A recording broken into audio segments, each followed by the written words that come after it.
몰라.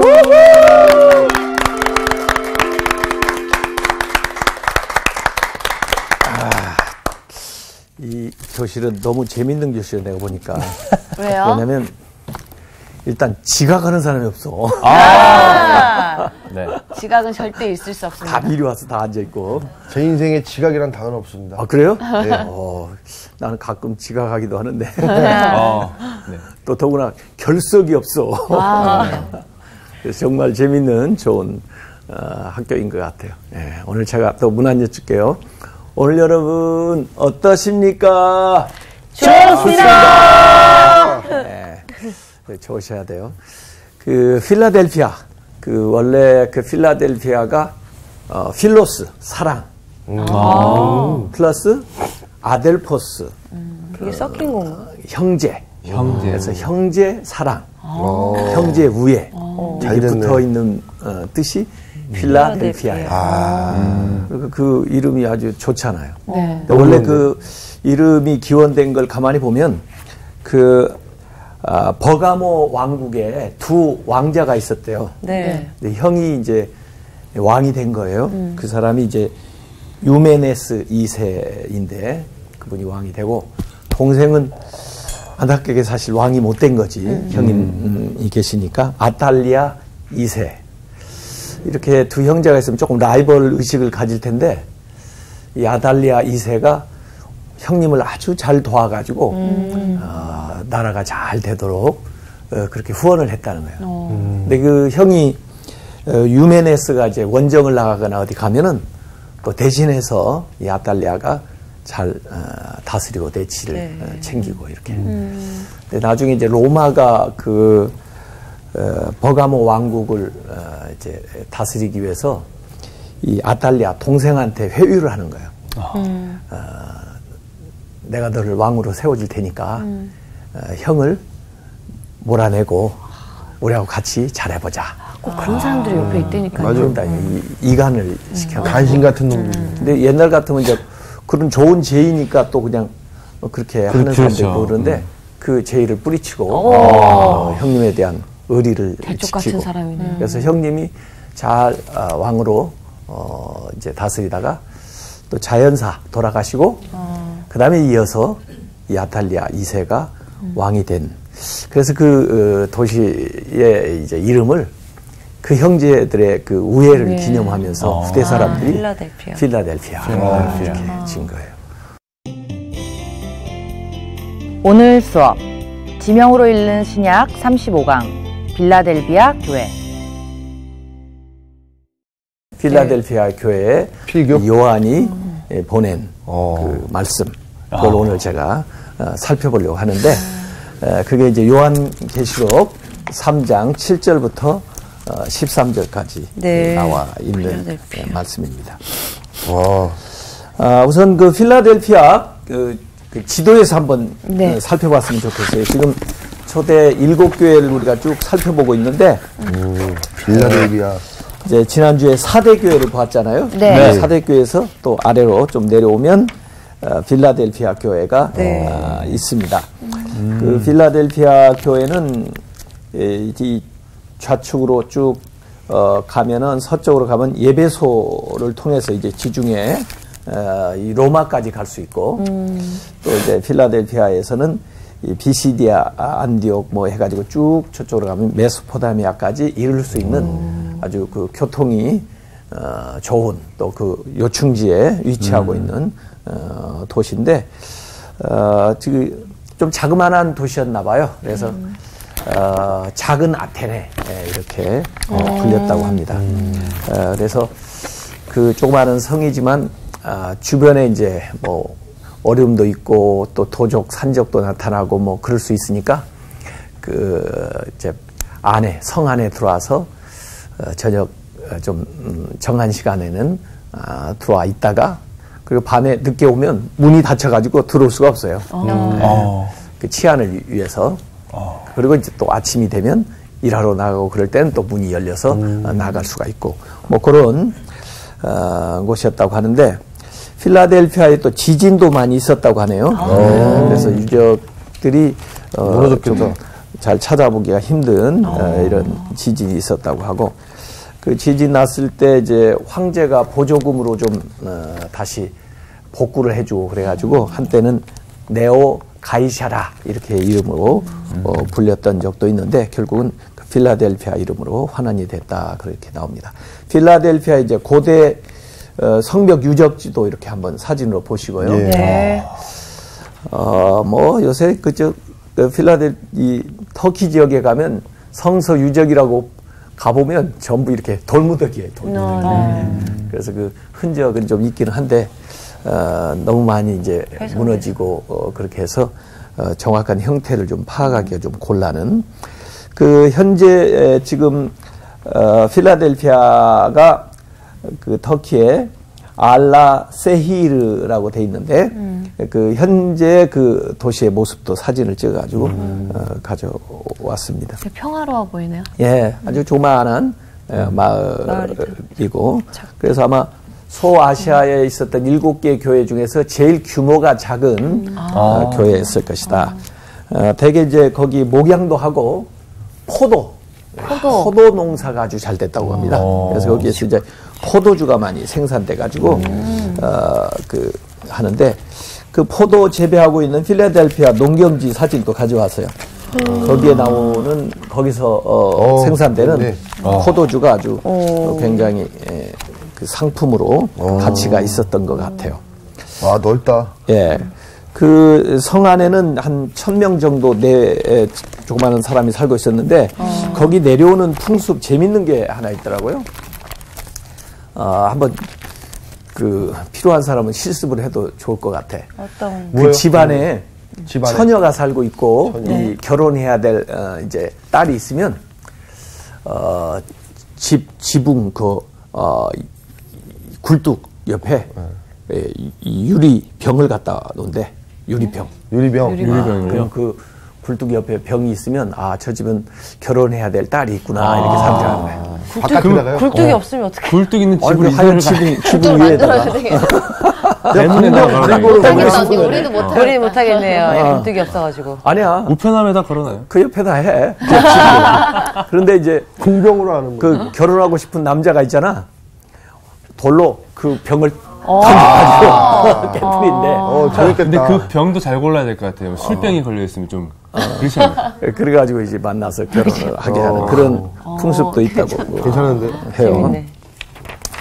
어쨌든 그 이제 포도주하고 관련되면 그 당시에는 이제 술의 신 디오니소스를 위한 어떤 신전이라든지 제의 같은 것도 좀 있었고 이렇게 돼 있는데 그 사대교회에서 한 아래로 40km 정도밖에 안 떨어져 있는데 사대교회는 책망만 받았잖아요. 네. 사대교회는 책망만 받았는데 이 필라델피아 교회는 칭찬만 받아요. 아주 가까이 있으면서도 대조적인 두 교회의 모습을 볼 수가 있습니다. 지금도 그 이제 필라델피아에 가면은 필라델피아 교회 유적이라고 이 보여주는데 정말 거대한 기둥 세 개만 딱 남아 있어요. 네네네. 어딨지? 그래서 그 유적지에도 저도 가봤는데 거기 가서 그 유적지 본 것도 멋있고 재밌었지만 그 유적지 바로 앞에 터키 빵을 파는 가게가 있어요. 빵이 기가 막혔어. 빵이 뭐 이렇게 커. 근데 뭐 아주 싸. 맛이 맘모스 어때요? 빵 크기네. 한 뭐 10불 정도, 10,000원 정도 주면 이렇게 커. 근데 안에 비어있지 않아요? 금방 구워낸 빵을 이렇게 사서 스파게티? 막 뜨거운 걸 먹어봤는데 와 그렇게 맛있는 거 처음 먹어본 것 같아. 선생님 표정만 봐도 얼마나 맛있었을지 상상이 그래서 돼. 지금 한 10년 전에 그 먹은 빵 기억이 지금도 나. 이야, 막 냄새도 올라오잖아요. 그러네. 그러니까 그렇게 맛있는 거예요. 그러니까 거기 갈 기회가 있으면 꼭 거기 가서 그 빵을 빵값은 그래, 빵 먹으러 터키 가자. 얼마 안 된다니까 한 10불 정도 받죠. 아 그래? 이만한 게요? 네, 한 10,000원. 거기 빵 싸지. 비행기값 포함하면. 365만. 이 필라델피아 교회의 모습을 지금 우리가 7개 교회를 얘기하면서 시대적으로 조금씩 구분하면서 교회의 그 모습들을 얘기를 해봤는데, 이 필라델피아 교회는 18세기에서 20세기의 교회의 모습을 얘기하고 있다, 이렇게 볼 수가 있어요.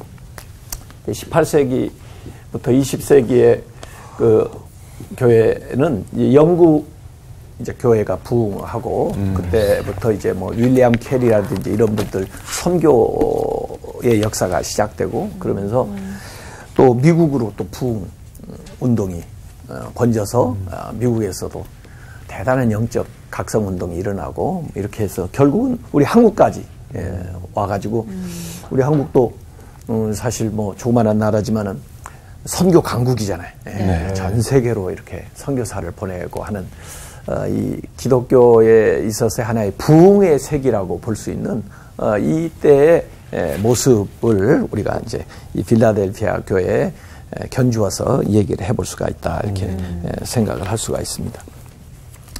그 예수님이 그 필라델피아 교회 모든 교회에게 다 그랬지만은 소개하시는 이제 대목이 나와요. 7절에 보면 필라델피아 교회의 사제에게 편지하라.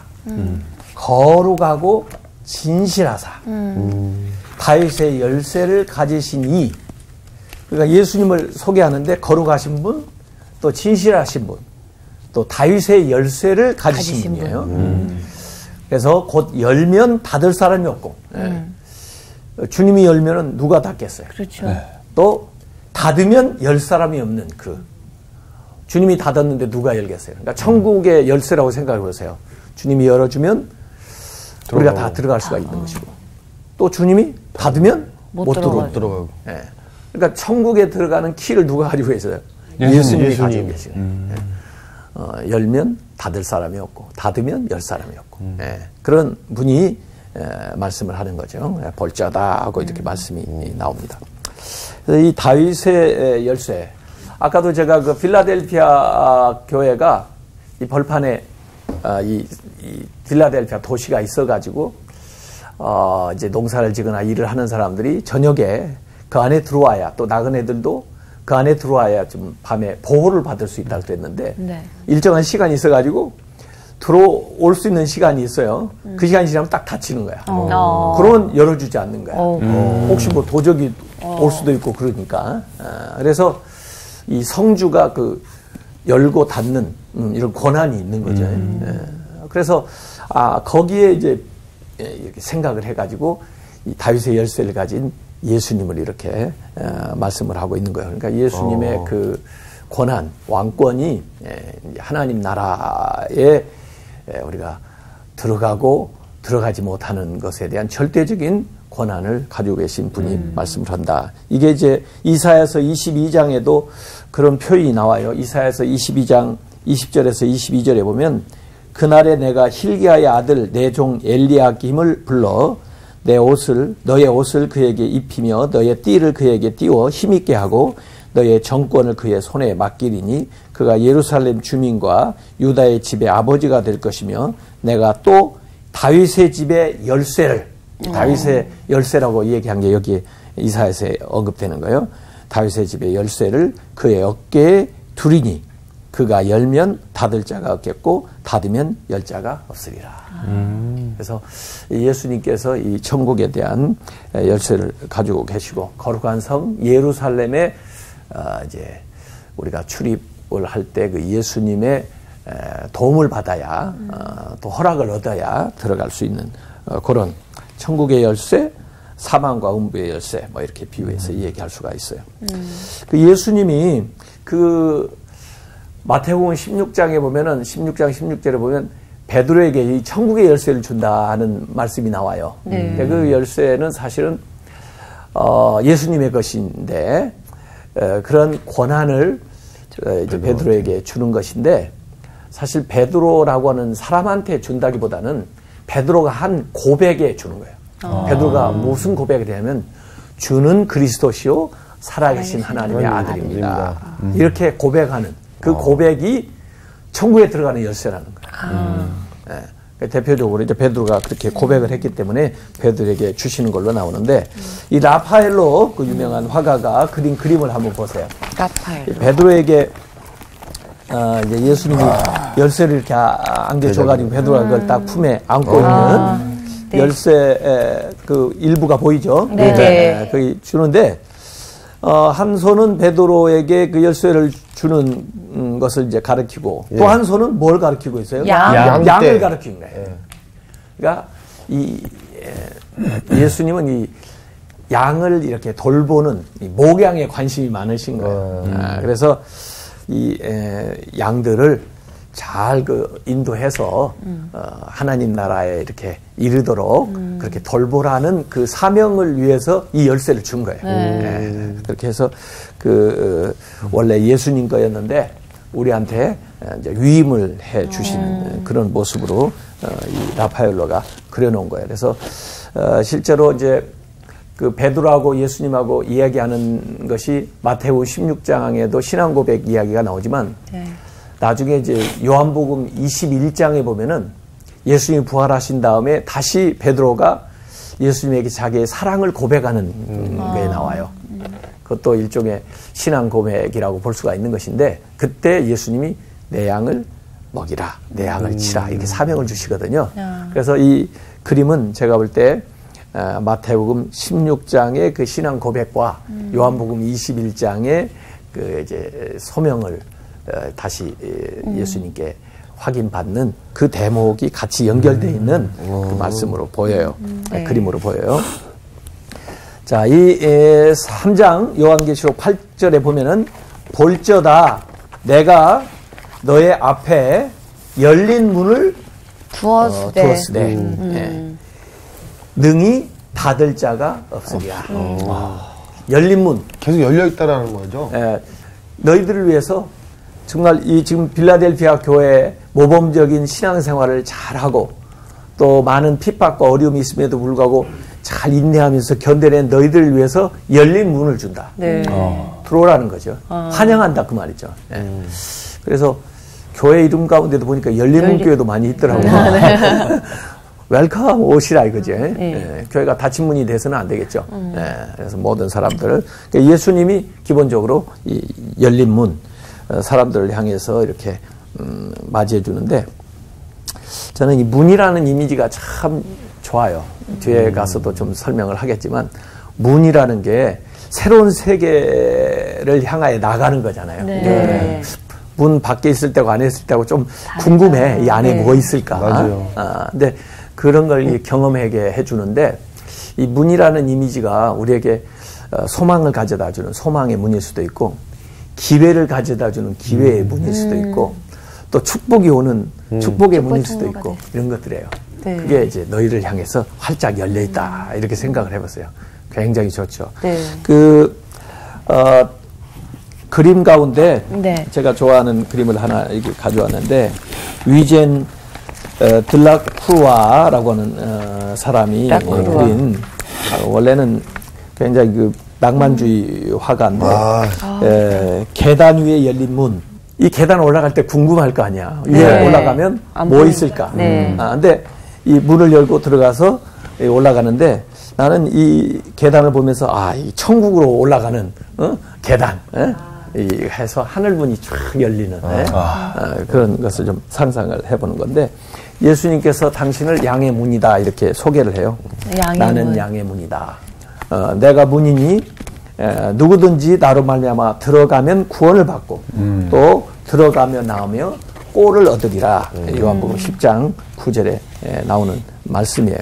그래서 그 문 이전에는 사실 그 성막을 보면요 성소하고 지성소 사이에 이렇게 휘장이 있었어요.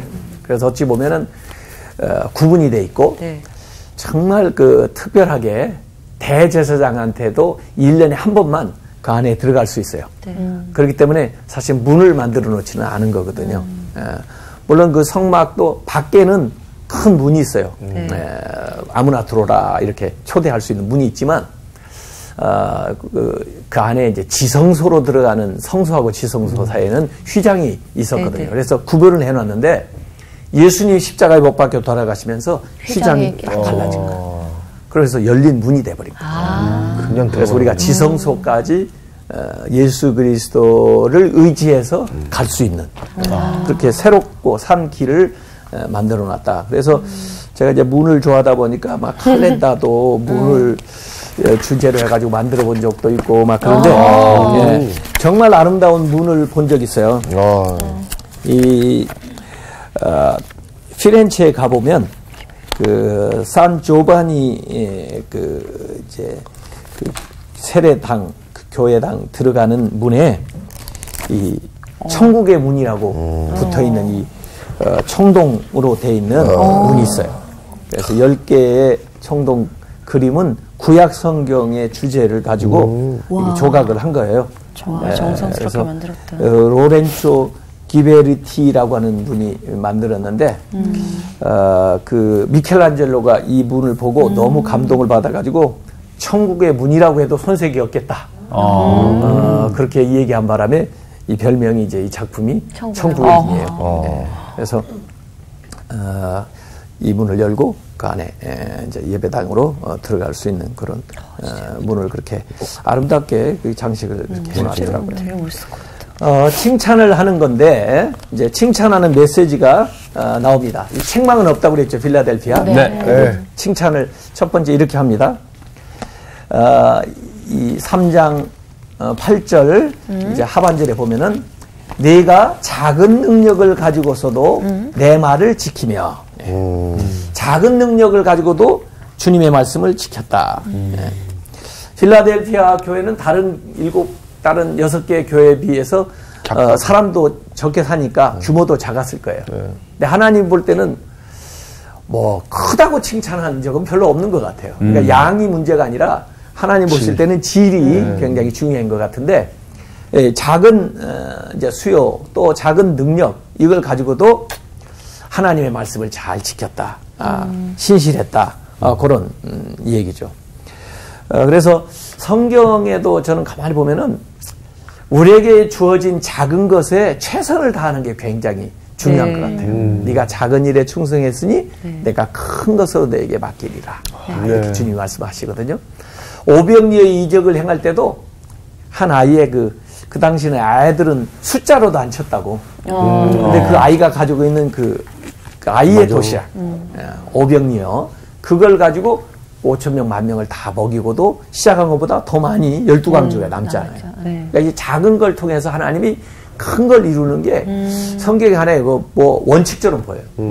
우리는 큰 걸 하려면 큰 것이 있어야 할 수 있다고 생각하잖아요. 그렇죠. 근데 하나님은, 예수님은 큰 것을 작은 것을 통해서 이루는 거예요.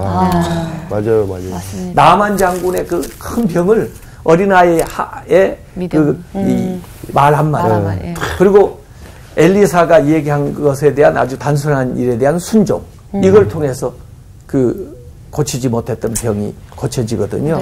그래서 이 작은 것의 능력이 굉장히 중요한데, 제가 다녔던 미국의 그 학교가 밴더빌트라는 대학이에요. 밴더빌트. 밴더빌트는 누가 세웠냐면, 코넬리어스 밴더빌트라는 사람이 미국 철도를 거의 다 깐 부호예요. 철도왕이구나. 철도왕이에요. 그 사람이 세운 학교가 밴더빌트예요. 근데 그 학교의 상징이 뭔지 알아요? 철도. 기차. 그 학교의 폭죽이 상징은 에이콘. 도토리. 도토리예요. 왜요? 도토리로 만들었나? 이 학교를 세운 사람의 그 뜻이 들어가는 거예요. 이 작은 도토리가 큰 숲을 이룬다. 그래서 실제로 그 캠퍼스 곳곳을 돌아다니면 이 도토리 나무다 그렇게 큰 거 처음 봤어요. 진짜 뭐 아람들이에요. 쫙 커가지고 어마어마하게 도토리가 많이 떨어져요. 다람쥐 엄청 많다. 다람쥐 많아요. 근데 그 다람쥐 라이벌이 누군지 알아? 청살모. 청살모처럼 생긴 다람쥐요. 큰 다람쥐. 그 청설모라고 그래. 거기는. 네. 우리 같은 이 조그마한 다람쥐가 아니고 청설모. 근데 그것의 라이벌이 누구냐면 도토리묵집. 한국 엄마들. 도토리묵. 그러네. 유학생 어머니들이 이렇게 자녀들 방문하러 오잖아. 도토리 주사가. 그러면 그분들이 아침 일찍 일어나서 그래, 맞아. 왜냐하면 아슬아슬하죠. 잔디밭에 떨어지니까 깨끗하겠네. 아람들이 나무들이 뭐 캠퍼스에 많다니까. 죽는 사람이 인자예요? 그리고 뭐 나도 주워보지는 않아서 모르지만 한 나무에서 아마 한 가마는 나올 거야. 어마어마한 나무니까. 자연산이잖아, 또. 주택이 없어도 되겠다. 근데 가끔 가다 보면 그 나무를 잘 살펴보면 이렇게 X표가 있는 게 있어. 누가 표시해 놓은 거인지 알아요? 아주머니들이 한국 엄마들이 표시해놨어. 왜요? 내 거라고? 주웠다. 뭐 이런. 아니야. 주워야 된다. 그쪽 이 구역은 도토리는 내 구역? 무기 안 된다. 아니 나도 야, 거기서 그 학교 진짜 가르쳤네. 들은 건데 어떤 도토리는 이게 가벼워가지고 물에 뜨나 봐. 공갈 그래가지고 도토리 뭐 이런 거. 그걸 뭐 이렇게 말려가지고 빻아도 도토리 못 만들, 묵을 못 만드나 봐. 그러니까 경험을 해봤으니까. 근데 X를- 줘봐야 소용없다는 다른 사람들 헛수고 올까봐 이게 보이지 않게 이렇게 X를 해놨어. 야. 그 아래 건 짚지 말고. 우리 한국인들이 정이 오지랖. 기가 막혀요. 가지고 거기서 도토리 많이 얻어먹었는데 그래. 그래서 이 조그마한 도토리가 큰 우람들이 나무가 되고 그게 보이면 숲을 이룬다. 이게 작은 것이 큰 일을 이루는 거. 그래서 우리가 뭐 큰 일은 좀 잘 나한테 다가오지 않아도 맞아요. 작은 일을 할 수 있잖아요. 한 사람. 그럼요. 그럼요. 네네네. 진짜. 마음만 있으면 할 수 있잖아요. 네, 그렇죠, 그럼요. 그렇죠. 그게 엄청나게 큰 일을 이룬다는 거예요. 제가 읽은 책 중에서 진짜 감동을 많이 받고 영향을 받은 책이 슈마허가 쓴 작은 것이 아름답다. 제목부터가 아름다워. 네. 그 기회 있으면 한번 읽어보세요. 슈마허가 쓴 작은 것이 아름답다. 이건 환경에 대한 이야기도 나오고 정말 작은 것에 대한 가치가 나오는데 최근에 그 중국 사람 왕중추라고 하는 사람이 디테일의 힘이라는 책을 썼어요. 디테일의 왕중추. 디테일. 왕중추? 디테일 알아요? 네. 네. 섬세. 이 작은 거, 예? 사실은 지금 우리 한국 사람들이 그래도 세계적으로 각광을 받는 것은 작은 것을 잘하는 능력을 가지고 있는 거예요. 꼼꼼한 맞아요. 거. 모든 걸 꼼꼼하죠. 잘, 네. 피니쉬를 잘하는 거, 예, 마감을 잘하는 거.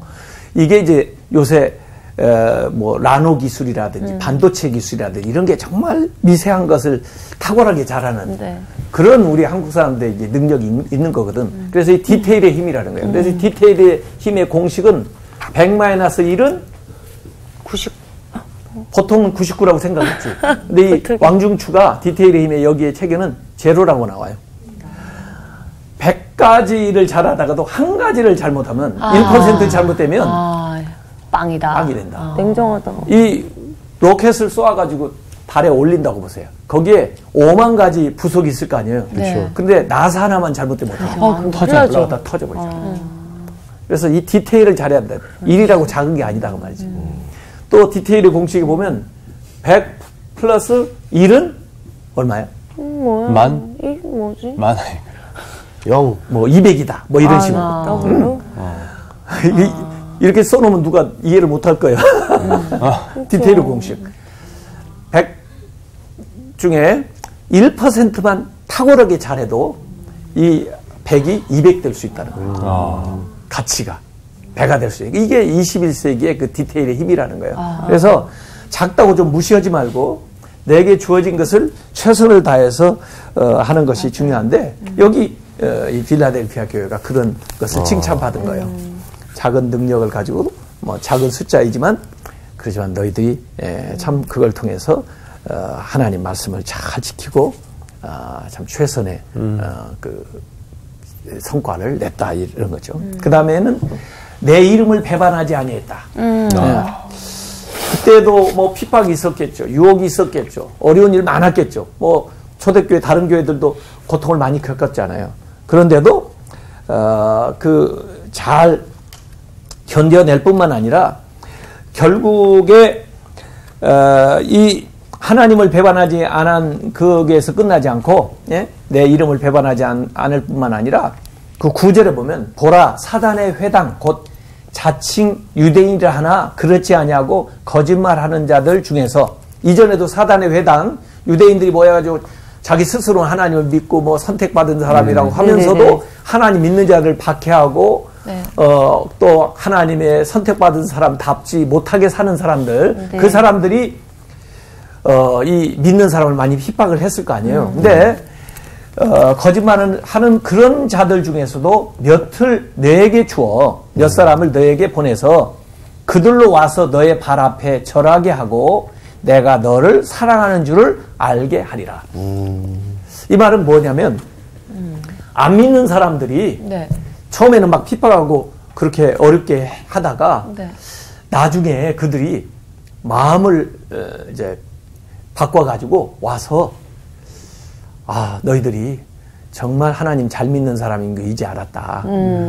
하나님이 너희들을 사랑한다는 걸 우리가 이제 알게 됐다. 드디어. 그렇게 하면서 와서 오히려 이제 사과도 하고 잘 지내자고 뭐 전부는 아니지만 그 사람들 중에 몇을 그렇게 돌아오게 하리라 이렇게 말씀하는 거예요. 성경에도 보면 이삭이 말이에요. 블레셋 지역에 가가지고 우물을 파는데 그 당시 우물이 얼마나 귀해요. 네. 우물을 파놓으면 아비멜렉이 와서 뺏는 거야. 다 이 블레셋. 뺏겼어요. 맞아요. 네. 다 뺏겼어요. 뭐 그냥 대항하고 싸워야 되는데 그래 해라. 그러고 나서 또 아브라함이 파놨던 옛날 거 그걸 또 파. 우물이 계속 나와요. 이 아비멜렉은 블레셋 사람들은 자기도 노력을 해도 안 되는데 이삭은 계속 하는 것마다 잘 되거든.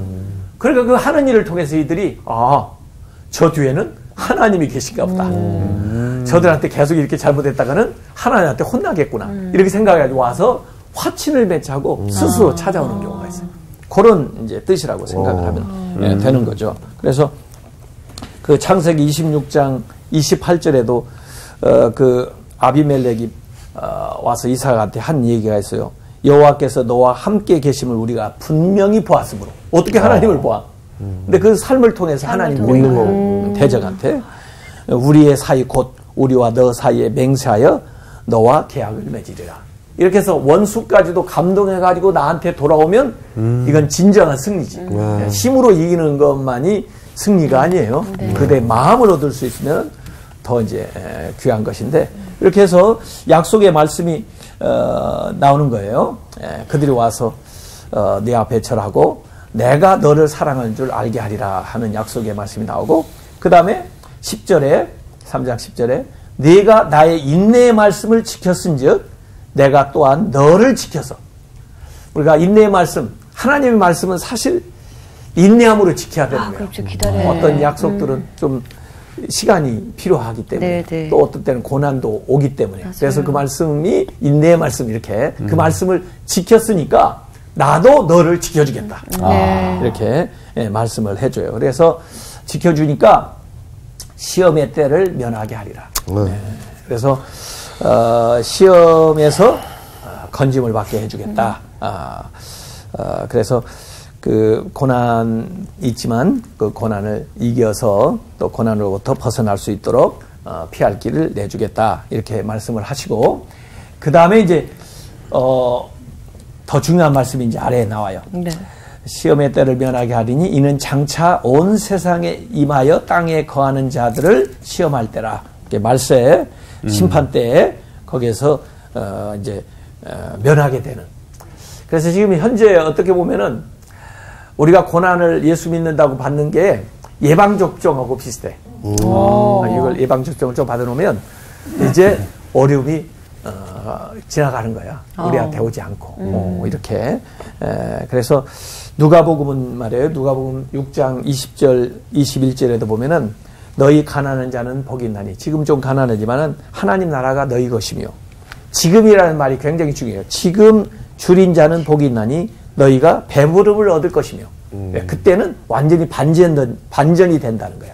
그래서 지금 약간 이렇게 아까 예방접종처럼 좀 당한 것이 오히려 화를 면하고 복을 가져오는 그런 기회가 됩니다. 지금 우는 자는 복이 있나니 너희가 웃을 것이며 지금 회개하느라고 울고 또 어렵기 때문에 눈물 흘린 사람들은 그때는 이게 완전히 반전돼서 우리에게 기쁨 더 큰 것이 온다 이런 얘기예요.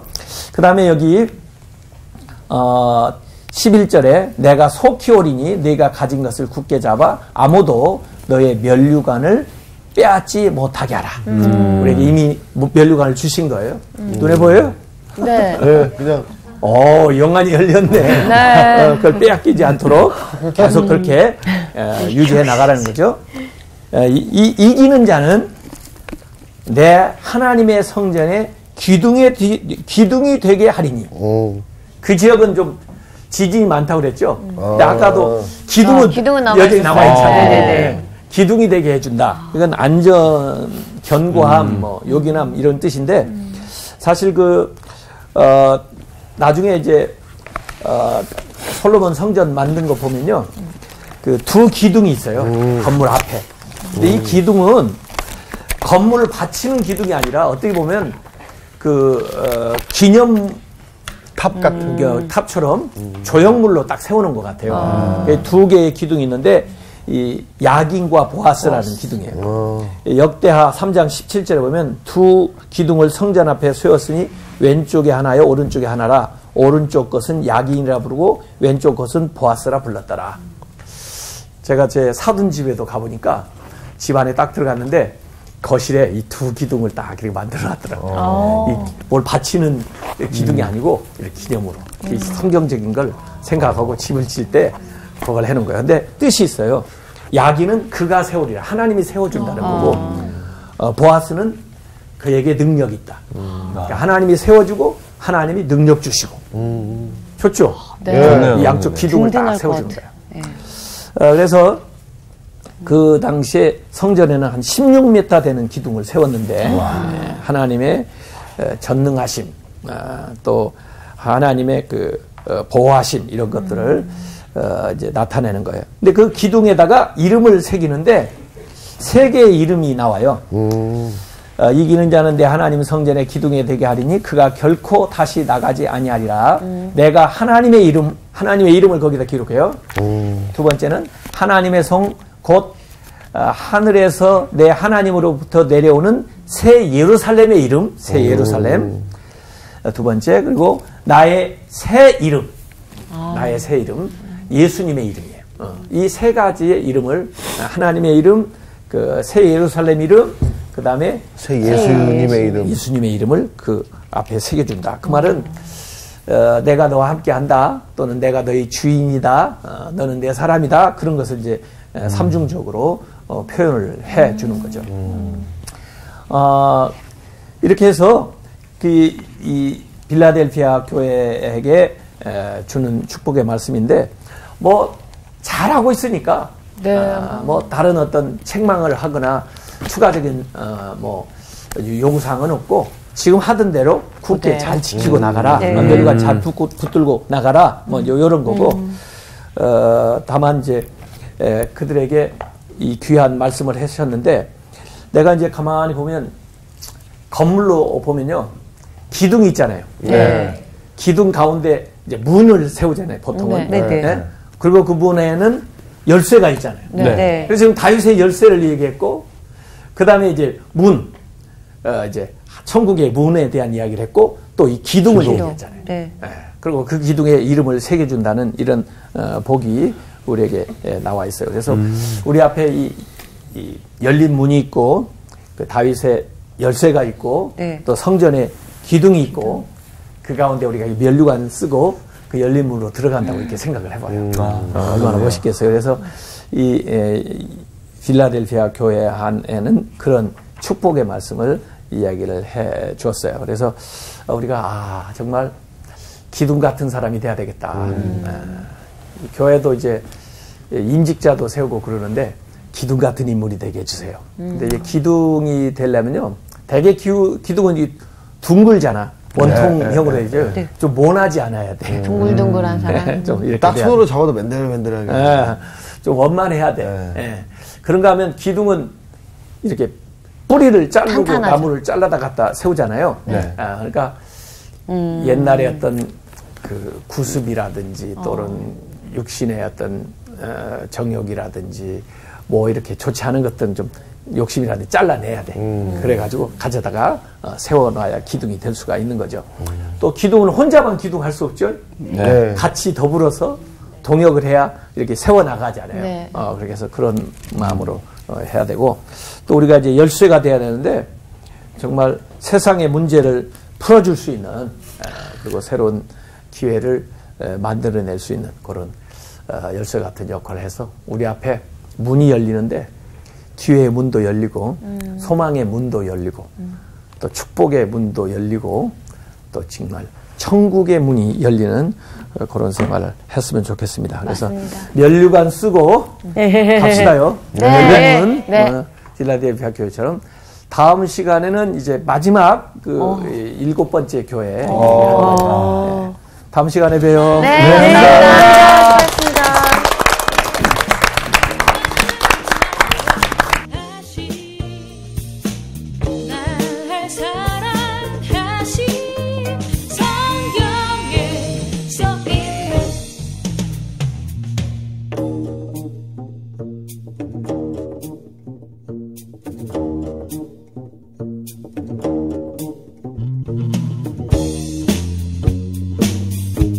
about the love of Jesus. 이번 주 퀴즈입니다. 전도서에서 주권자가 분을 일으킬 때 자리를 떠나지 말고 큰 허물을 용서받을 수 있는 방법은 무엇일까요? 1번 지혜, 2번 공손함, 3번 지식. 정답을 아시는 분은 CBS 성서학당 홈페이지에 정답을 올려주시거나 우편으로 보내주시면 됩니다. 선정되신 분들에게는 대한성서공회에서 발간한 성경 통독을 위한 최고의 자습서 성경 2.0, 세상을 바꾸는 복음 매거진 크리스채너티 투데이 1년 정기 구독권, 성서학당 선생님들의 저서 중 하나를 드립니다.